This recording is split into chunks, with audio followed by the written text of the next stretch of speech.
Hi everyone, ട്രാപ്റ്റർ മൽവിന്റെ ഒരു പുതിയ വീഡിയോയിലേക്ക് ഏവർക്കും സ്വാഗതം. ഇന്ന് ഇന്ത്യൻ ഓഹരി വിപണിയിലെ ഓരോ വ്യാപാരിയും നിക്ഷേപകനും അറിഞ്ഞിരിക്കേണ്ട നിർണായകമായ ഒരു വിഷയത്തിലേക്കാണ് ഞാൻ. അതാണ് ഇൻസ്റ്റിറ്റ്യൂഷണൽ അല്ലെങ്കിൽ ഓപ്പറേറ്റേഴ്സ് ട്രേഡിംഗ് ട്രാപ്സ്. നിങ്ങൾക്ക് പരിചയമില്ലാത്ത ഒരു ട്രേഡിംഗ് സീക്രട്സ് ആണ് ഞാൻ ഇന്ന് റിവീൽ ചെയ്യാൻ പോകുന്നത്. അതുകൊണ്ട് നിങ്ങൾ മുഴുവനായി കാണാൻ ശ്രമിക്കുക. നിങ്ങൾ പരിചയസമ്പന്നനായ ഒരു വ്യാപാരി, തുടക്കക്കാരനായ ഒരു ട്രേഡറുമാണ്. സ്റ്റോക്ക് മാർക്കറ്റിംഗ് എങ്ങനെ പ്രവർത്തിക്കുന്നു, അതിൽ നിന്നും സംഭവിക്കാവുന്ന കെണികളും അതിൽ നിന്നുണ്ടാവുന്ന നഷ്ടങ്ങളും നിങ്ങളുടെ വിജയത്തിന് അത്യന്താപേക്ഷിതമാണ്. സോ ഈ വീഡിയോ മുഴുവനായി കണ്ടു കഴിഞ്ഞാൽ പലതരത്തിലുള്ള ട്രാപ്സ് അതെങ്ങനെ സംഭവിക്കുന്നു, അതിൽ നിന്ന് എങ്ങനെ രക്ഷപ്പെടാം ഞാൻ പറഞ്ഞു തരുന്നതായിരിക്കും. ഒട്ടും സമയങ്ങളായത് നമുക്ക് വീഡിയോയിലോട്ട് കിടക്കാം. ഇൻസ്റ്റിറ്റ്യൂഷണൽ ട്രേഡിംഗ് ആരൊക്കെയാണുള്ളത്? എന്താണ് ഓപ്പറേറ്റേഴ്സ്? ആരാണ് മാർക്കറ്റ് മേക്കേഴ്സ്? മ്യൂച്വൽ ഫണ്ടുകൾ, പെൻഷൻ ഫണ്ടുകൾ, ഇൻഷുറൻസ് കമ്പനികൾ, ഹെഡ്ജ് ഫണ്ടുകൾ, വലിയ വലിയ ബാങ്കുകൾ, ഫോറിൻ ഇൻസ്റ്റിറ്റ്യൂഷൻസ്, ഡൊമസ്റ്റിക് ഇൻസ്റ്റിറ്റ്യൂഷൻസ്. ഇതെല്ലാം നിങ്ങൾ ഡെയിലി ന്യൂസിലൂടെയൊക്കെ കേൾക്കുന്നുണ്ടാവും. ഇത്രയും വലിയ വലിയ പേരുകൾ, വലിയ വലിയ കമ്പനികൾ. ഓക്കെ, ഇത്രയും വലിയ വലിയ കമ്പനികളുടെ കയ്യിൽ വലിയ വലിയ ക്യാപിറ്റൽ ഉണ്ട്. വലിയ വലിയ ക്യാപിറ്റൽ ഉണ്ട്. അവർക്ക് ഇന്ത്യൻ മാർക്കറ്റിലെ മാനിപ്പുലേഷൻ, ഓരോ സ്റ്റോക്ക് പ്രൈസിലും മാനിപ്പുലേഷൻ നടത്താൻ സാധിക്കുന്നതാണ്. ഇൻസ്റ്റിറ്റ്യൂഷൻ ട്രേഡിംഗ് രീതി എങ്ങനെയാണ്? അവർ മാർക്കറ്റിൽ റീറ്റെയിലേഴ്സിനെ കയറ്റുകയും അവരുടെ സ്റ്റോപ്പ് ലോസ് ഹണ്ട് ചെയ്യും. ലിക്വിഡേറ്റ് ഗ്രാവിറ്റി ചെയ്തുകൊണ്ട് അവരെ താഴ്ത്തോട്ട് വരികയും റീറ്റെയിലേഴ്സിന്റെ സ്റ്റോപ്പ് ലോസ് കൊണ്ട് മാർക്കറ്റ് താഴ്ത്തു വരികയും അവിടെ നിന്ന് ചെറിയ വിലക്കാണ് മാർക്കറ്റ് മൂവ് ആകുന്നത്. ഓരോ സ്റ്റെപ്പ് ബൈ സ്റ്റെപ്പ് ആയിട്ട് ഞാൻ നിങ്ങൾക്ക് ഇന്ന് പറഞ്ഞുതരാം എങ്ങനെയൊക്കെയാണ് ട്രാപ്പ് ഉണ്ടാകുന്നത്. എന്നാൽ ഈ സ്ഥാപനങ്ങൾ റീറ്റെയിലർ ട്രേഡേഴ്സിനെ കെണിയൊരുക്കാൻ അവരുടെ ശക്തി ഉപയോഗിക്കുമ്പോൾ, അവരുടെ ശക്തി എന്താണ്? അവരുടെ ക്യാപിറ്റൽ ഉപയോഗിക്കുമ്പോൾ എന്ത് സംഭവിക്കും അറിയേണ്ടതാണ്. ശ്രദ്ധിക്കേണ്ട ചില പൊതുവായ കെണികൾ ഇതാണ്. Trap number 1, pump and dump. Institutions ഒരു വലിയ അളവിൽ ഒരു സ്റ്റോക്ക് വാങ്ങിയേക്കാം. അത് ABCD ഏതുവരെ സ്റ്റോക്ക് ആയിക്കോട്ടെ. ഇൻഡെക്സ് ഫണ്ടഡ് സ്റ്റോക്സ് ആയിരിക്കും അവർ കൂടുതൽ നോക്കുന്നത്.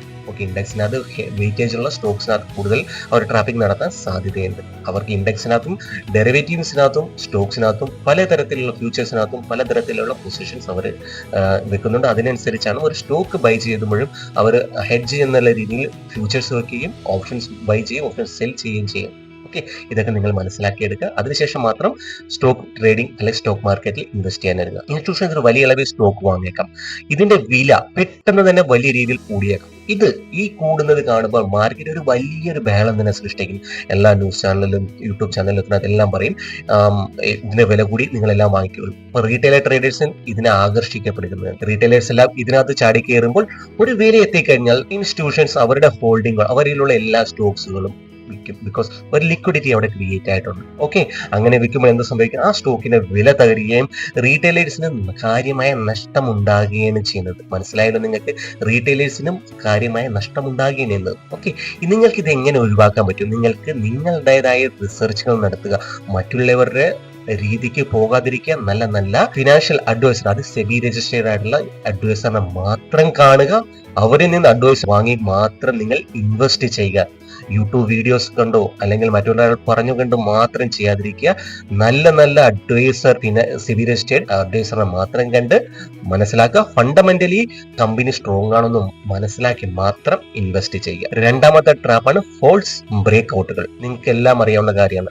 ബാങ്ക് നിഫ്റ്റിയിൽ, എസ്പെഷ്യലി നിഫ്റ്റിയിൽ ഓപ്ഷൻ ട്രേഡിംഗിൽ ട്രേഡ് ചെയ്യുന്ന റീറ്റെയിലേഴ്സിന് പറ്റുന്ന അബദ്ധമാണ് ഫോൾസ് ബ്രേക്ക് ഔട്ട്. എല്ലാവരും ചാടി കയറും ബ്രേക്ക് ഔട്ട്. ഈ ബ്രേക്ക് ഔട്ട് കഴിഞ്ഞാൽ മാർക്കറ്റ് പറക്കും.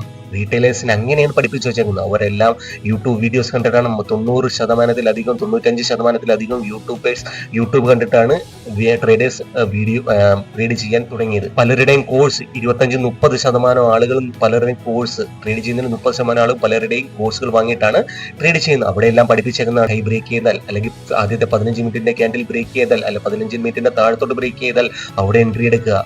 എന്തായിരിക്കും സംഭവിക്കുക? അല്ലെങ്കിൽ റെസിസ്റ്റൻസിനെ മാർക്കറ്റ് അപ്രോച്ച് ചെയ്യുമ്പോൾ ആ റെസിസ്റ്റൻസ് ബ്രേക്ക് ചെയ്യുമ്പോൾ എൻട്രി എടുക്കുക. ഒരു സപ്പോർട്ട് ബ്രേക്ക് ചെയ്ത് താഴ്ത്തു വരുമ്പോൾ സെല്ല് ചെയ്യുക. ഇതാണ് എല്ലാവരെയും പഠിപ്പിച്ചു വെച്ചേക്കുന്നത്. എല്ലാവർക്കും അറിയാം. ഇന്നലെ ജനിച്ചു വീണ കുഞ്ഞിന് വരെ അറിയാം. അത്രയ്ക്ക് പോപ്പുലർ ആണ്. അത്രയ്ക്ക് പോപ്പുലർ ആയിട്ടുള്ള സ്ഥലത്ത് അങ്ങനെ ബ്രേക്ക് ഔട്ട് വരികയാണെങ്കിൽ, അങ്ങനെയാണെന്നുണ്ടെങ്കിൽ ഈ ലോകത്തുള്ള എല്ലാവരും പൈസ ഉണ്ടാക്കിയതിനെ. മാർക്കറ്റ് അല്ലെങ്കിൽ ട്രേഡിംഗ് വളരെ എളുപ്പമുള്ള ഒരു കാര്യമായാലും. അപ്പൊ അത് അത്രയ്ക്ക് എളുപ്പമുള്ള കാര്യമല്ല, അത് മനസ്സിലാക്കിയെടുക്കുക. ഫോൾസ് ബ്രേക്ക് ഔട്ടിനകത്ത് മാർക്കറ്റ് ഫോൾസ് ബ്രേക്ക് ഔട്ട് ഉണ്ട്. ഒരു ബ്രേക്ക് ഔട്ടിന്റെ ഇല്യൂഷൻ സൃഷ്ടിക്കാൻ ഇൻസ്റ്റിറ്റ്യൂഷൻസ് ഒരു സ്റ്റോക്കിന്റെ ഒരു റെസിസ്റ്റൻസിന്റെ മുകളിൽ ഉയർത്തിയേക്കും. തുടർച്ചയായ ഉയർച്ച പ്രതീക്ഷിച്ച് റീറ്റെയിൽ ട്രേഡേഴ്സ് അവിടെ എൻട്രി എടുക്കുന്നു. എന്നാൽ റീറ്റെയിൽ നിക്ഷേപകരിൽ നിന്നുള്ള വാങ്ങൽ ബൈ സൈഡിലെ ഒരു പ്രഷർ വർദ്ധിച്ചു കഴിഞ്ഞാൽ ഇൻസ്റ്റിറ്റ്യൂഷൻസ് അവരുടെ ഓഹരികൾ വിറ്റേക്കും. ഇത് സ്വാഭാവികമാണ്, നിങ്ങൾ അത് മനസ്സിലാക്കിയെടുക്കുക. ഈ സ്റ്റോക്കിന്റെ വില റെസിസ്റ്റൻസിന് താഴെ വന്ന് റീറ്റെയിലേഴ്സിന് നഷ്ടം വരാൻ സാധ്യതയുണ്ട്. ഇവിടെ നമുക്ക് എങ്ങനെ ഒഴിവാക്കേണ്ടി വരും? സെയിം ഞാൻ നേരത്തെ പറഞ്ഞ പോലെ തന്നെ ഒന്നിലധികം ഫേക്ക് ആയിട്ടുള്ള യൂട്യൂബേഴ്സ് അല്ലെങ്കിൽ കോഴ്സ് വിൽക്കുന്നവർ കോഴ്സിൽ പോകാതെ സ്വന്തമായിട്ട് ചാർട്ട് അനാലിസിസ് ചെയ്യുക, വോളിയൂംസിനെ ചെക്ക് ചെയ്യുക. മാർക്കറ്റിൽ ആ ബ്രേക്ക് ഔട്ട് വരുന്നതിന് മുന്നേ ഉണ്ടാക്കിയ വോളിയൂംസ് ചെക്ക് ചെയ്യുക. വോളിയൂംസിനെ കുറിച്ച് നല്ലൊരു വീഡിയോ ഞാൻ കൊണ്ടുവരാൻ ആഗ്രഹിക്കുന്നെങ്കിൽ കമന്റ് ബോക്സിൽ രേഖപ്പെടുത്തുക. വോളിയൂംസ് ചെക്ക് ചെയ്യുക, ഫണ്ടമെന്റൽസ് നോക്കുക, മാർക്കറ്റിന്റെ സെന്റിമെന്റ്സ് നോക്കുക, എന്തെങ്കിലും ന്യൂസ് ഫാക്ടേഴ്സ് ഉണ്ടോ എന്ന് ശ്രദ്ധിക്കുക. അതിനുശേഷം മാത്രം ഈ ബ്രേക്ക് ഔട്ടുകളിൽ മാത്രം ചാടിക്കയറുക. Trap number 3, stop loss hunting.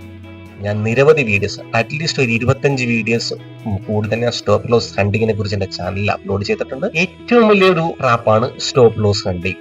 ഇൻസ്റ്റിറ്റ്യൂഷൻസിന് അവരുടെ ഏറ്റവും വലിയ കഴിവെന്ന് അവരിൽ ഹ്യൂജ് ആയിട്ടുള്ള ക്യാപിറ്റൽ ഉണ്ട്. ഹ്യൂജ് ആയിട്ട് ക്യാപിറ്റൽ നമുക്ക് ചിന്തിക്കാൻ പറ്റാത്ത കോടാനുകോടി ക്യാപിറ്റൽസ് അവരുടെ. അങ്ങനെ ഉള്ളതുകൊണ്ട് തന്നെ അവർക്ക് അഡ്വാൻറ്റേജസ് എന്താണ്? അവർക്ക് ഓർഡർ ബുക്സുകൾ കാണാനുള്ള അഡ്വാൻറ്റേജസ് ഉണ്ട്. ഓക്കെ, അവർക്ക് ബൾക്ക് ഓർഡേഴ്സ് ചെയ്യാനുള്ള അഡ്വാൻറ്റേജസ് ഉണ്ട്. ഇപ്പൊ റീറ്റെയിൽ ട്രേഡേഴ്സ് നിശ്ചയിച്ച സ്റ്റോപ്പ് ലോസ്, അത് നമ്മൾ നിശ്ചയിക്കുന്ന സ്റ്റോപ്പ് ലോസ് എന്തൊക്കെയാണ്? ഏതെങ്കിലും സിംഗ് ലോയുടെ പുറകിൽ, പ്രീവിയസ് ഡേ ഹൈയുടെ മുകളിൽ, പ്രീവിയസ് ഡേ ലോയിന്റെ മുകളിൽ, പ്രീവിയസ് ഡേ ക്ലോസിന് താഴെ, ഇതെല്ലാം മെയിൻ ആയിട്ടുള്ള സപ്പോർട്ട് റെസിസ്റ്റൻസിന് താഴെ, ഇതെല്ലാത്തിനകത്തും ആയിരിക്കും നമ്മൾ സ്റ്റോപ്പ് ലോസ് വെക്കുന്നത്. ഈ ഇൻസ്റ്റിറ്റ്യൂഷൻസിന് ഇതെല്ലാം അറിയാം. അവർ നമ്മുടെ സ്റ്റോപ്പ് ലോസ് ഹണ്ട് ചെയ്യും, അതിനുശേഷം നമ്മുടെ ഡയറക്ഷനോട്ട് മൂവ് ആവുകയും ചെയ്യുകയാണ് ചെയ്യുന്നത്. അപ്പൊ നിങ്ങൾക്ക് നല്ല രീതിയിൽ ഈ സ്റ്റോപ്പ് ലോസ് ഹണ്ടിങ് മനസ്സിലായി എന്ന് വിചാരിക്കുന്നു. നിരവധി വീഡിയോ ഞാൻ ചെയ്തിട്ടുണ്ട് ഇതിനെക്കുറിച്ച്.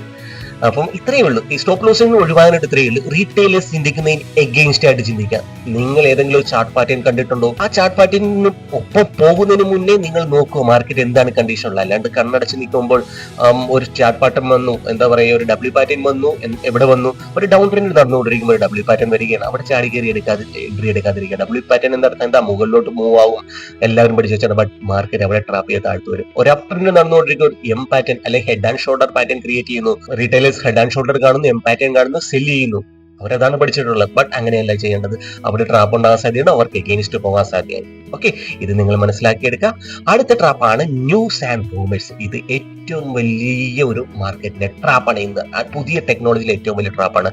അവസാനമായി ഇൻസ്റ്റിറ്റ്യൂഷൻസിന് ന്യൂസ് ആൻഡ് റൂമേഴ്സ് ഉണ്ട്. ഇൻസ്റ്റിറ്റ്യൂഷൻസിന് അവർക്ക് പ്രയോജനപ്പെടുത്തുന്ന വാർത്തകൾ പ്രചരിപ്പിക്കാൻ മാധ്യമങ്ങളെ സ്വാധീനിക്കാൻ കഴിയും. മാധ്യമങ്ങൾ എന്ന് പറഞ്ഞാൽ നവമാധ്യമങ്ങളുണ്ടാവും, സോഷ്യൽ മീഡിയാസ് ഉണ്ടാവും, യൂട്യൂബ്സ് ഉണ്ടാവും. ഇങ്ങനെയുള്ള പല സ്ഥലത്തും വാർത്തകൾ, പോസിറ്റീവ് വാർത്തകളിലൂടെ മാർക്കറ്റിൽ ബൈ സൈഡിലോട്ടുള്ള ഒരു പ്രഷർ മാനിപ്പുലേറ്റ് ചെയ്യാൻ അവരെ കൊണ്ട് സാധിക്കും. അതേസമയം നെഗറ്റീവ് ന്യൂസ് ആ റൂമേഴ്സ് മാർക്കറ്റിൽ പരിഭ്രാന്തി സൃഷ്ടിക്കുകയും ചെയ്യും. അതെങ്ങനെ? മാർക്കറ്റിൽ വന്നിട്ട് കൊറോണ വരുന്നു, അല്ലെങ്കിൽ യുദ്ധം വരുന്നു, ഇങ്ങനെയുള്ള പല കാര്യങ്ങൾ റീറ്റെയിലേഴ്സിനെ പറഞ്ഞ്, അല്ലെങ്കിൽ വാക്സിന്റെ ഇതുണ്ടാവും എല്ലാവരെ കൊണ്ട് സെല്ല് ചെയ്യിക്കാനുള്ള ഒരു നെഗറ്റീവ് പ്രഷർ മാർക്കറ്റിൽ കൊണ്ടുവരുമ്പോൾ മാർക്കറ്റ് അവിടെ നിന്നും മുകളിലോട്ട് പോവുകയും ചെയ്യും. ഞാൻ മേജർ ആയിട്ടുള്ള 4 ട്രാപ്സിനെ കുറിച്ചാണ് ഇന്ന് പറഞ്ഞിട്ടുള്ളത്. ഓക്കെ, ഇത്രയും നീളൂ. അവസാനമായിട്ട് എനിക്കിത് പറയാൻ, ഇതിൽ നിന്ന് രക്ഷ നേടാനായിട്ടുള്ളത് നിങ്ങൾ ഇത്രയേ ഉള്ളൂ. നിങ്ങൾ സ്വന്തമായിട്ട് എഡ്യൂക്കേറ്റ് ആവുക, മനസ്സിലാക്കുക. സെബിയുടെ അല്ലെങ്കിൽ സീറോ ദ വാർസിറ്റിയുടെ പോലെയുള്ള സൈറ്റുകളിൽ പോയി അവരുടെ എഡ്യൂക്കേഷണൽ ആയിട്ടുള്ള പല കാര്യങ്ങൾ മനസ്സിലാക്കുക. കഴിവതും NSEയുടെയോ അല്ലെങ്കിൽ ഏതെങ്കിലും സർട്ടിഫിക്കേഷൻസ് നടത്തുന്നുണ്ടെങ്കിൽ ആ സർട്ടിഫിക്കേഷൻസ് ഒക്കെ ഫസ്റ്റ് പാസ്സാകാൻ ശ്രമിക്കുക.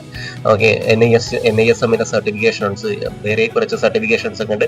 അതൊക്കെ ബേസിക് ഒരു ട്രേഡർ ആകാനായിട്ടുള്ള ഒരു റിക്വയർമെന്റ് ആണ്. അതൊക്കെ പാസ്സാകാൻ ശ്രമിക്കുക. അതിനുശേഷം മാത്രം മാർക്കറ്റിലോട്ട് വരിക. വന്ന ഉടനെ തന്നെ ഓപ്ഷൻ ട്രേഡിംഗ്സിനോട്ട് വരാതിരിക്കാൻ ശ്രമിക്കുക. സ്റ്റോക്കില് ചെറിയ രീതിയിൽ എടുക്കുക. ഫണ്ടമെന്റലി നല്ല സ്റ്റോക്കുകളിൽ മാത്രം നോക്കുക. ഫണ്ടമെന്റൽ അവരുടെ ക്വാർട്ടർലി റിപ്പോർട്ട്സ്, ഇയർലി റിപ്പോർട്ട്സ് ഒക്കെ സ്വന്തമായിട്ട് വായിച്ച് മനസ്സിലാക്കിയെടുക്കാൻ ശ്രമിക്കുക. ഒരിക്കലും ഒരു യൂട്യൂബറിന്റെ പുറകെ, കോഴ്സ് വിൽക്കുന്നവരുടെ പുറകെ പോകാതിരിക്കാൻ ശ്രമിക്കുക. ന്യൂസ് ബേസ്ഡ് ട്രേഡിംഗ് ഒന്നും ചെയ്യാതിരിക്കാൻ ശ്രമിക്കുക. ഓക്കെ, അപ്പോൾ ഇതിലൂടെ നിങ്ങൾക്ക് നല്ലൊരു അറിവ് കിട്ടിയെന്ന് ഞാൻ പ്രതീക്ഷിക്കുന്നു. ഇനിയും ഇതിനെക്കുറിച്ച് എന്തെങ്കിലും അല്ലെങ്കിൽ വേറെ എന്തെങ്കിലും തരത്തിൽ ഞാനൊരു വീഡിയോ കൊണ്ടുവരാൻ ആഗ്രഹിക്കുന്നുണ്ടെങ്കിൽ അത് നിങ്ങൾ കമന്റ് ബോക്സിൽ രേഖപ്പെടുത്തുക. എപ്പോഴും ശ്രദ്ധിക്കേണ്ട, എല്ലായ്പ്പോഴും ഒന്നിലധികം ഉറവിടങ്ങളിൽ നിന്നുള്ള വാർത്തകൾ പരിശോധിച്ചിട്ട് അടിസ്ഥാനമാക്കി മാത്രമേ ട്രേഡിംഗ് തീരുമാനം എടുക്കാവുള്ളൂ. അപ്പോൾ ഇത്രയുള്ള ഇന്നത്തെ വീഡിയോയില്. അടുത്ത വീഡിയോയിൽ കാണും വരെ ഏവർക്കും നന്ദി, നമസ്കാരം.